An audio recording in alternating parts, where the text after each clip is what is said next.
I'm Dan Hamilton and I'm a third year apprentice. I'm Taylor Lightbourne and I'm a fourth year apprentice, and this is the 1942 MGB 81. Having completed the bunk bracing, we will now move on to the floor supports.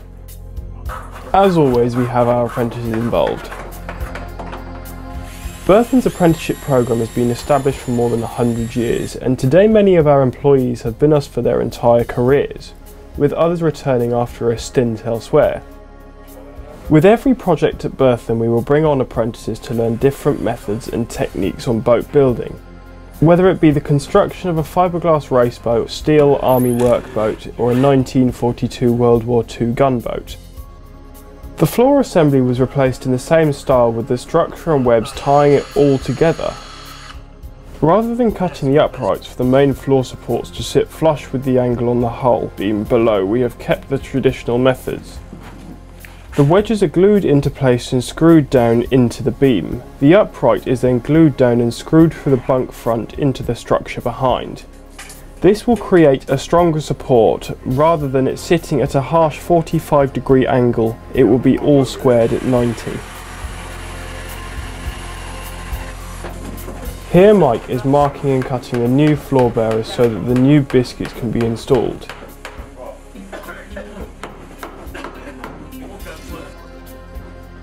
These biscuits are glued and screwed together using the same resorcinol glue used to glue the frames to the hull.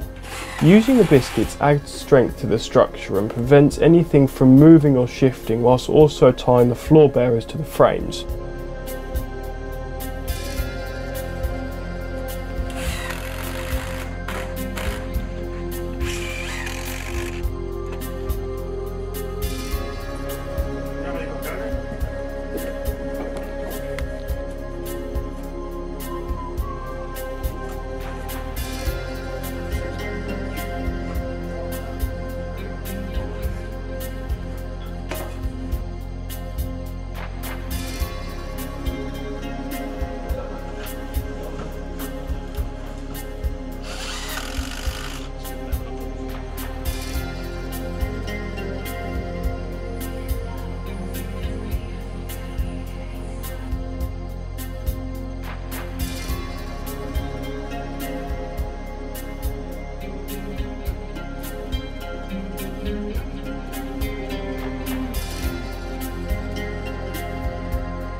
These floor bearers were the last ones to be installed in the same style as the midships, along with the bunk structure seen previously in Part 4.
I made this tool to aid marking out and cutting our diagonals, which also enabled us to get the perfect angle, eliminating any gaps that might have been created using traditional methods of measuring. This gauge is able to slide along its length to get the exact length needed, eliminating any waste that might be created by measuring incorrectly. This gauge also made it easier because we needed to keep these diagonals as 90 degrees to the frame as possible, because there's more strength when it's at 90 degrees than when it's at 45. If you looked at the way it was installed before, as it went up the boat, these got more and more at an angle, and I think they ended up almost at 45 degrees. So what we wanted to do is, when we were installing them, we wanted these strengtheners almost 90 degrees to the frames.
With all of the new frames in place, it was time to paint the structure and frames original bluish grey. Painting the new frame seems a pity because the laminates look more appealing in raw form. We will be leaving a small section unpainted below one of the removable panels so that you can still see the construction of the original frames.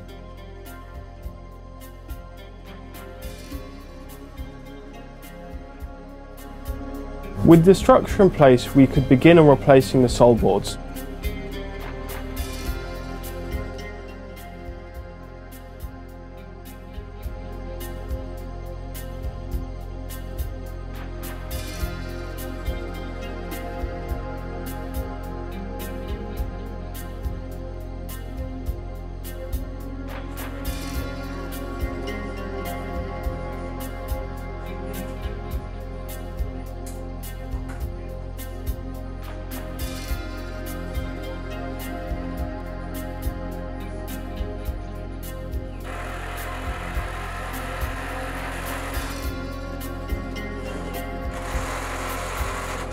The original removable panels for the sole boards and bench tops were then replaced.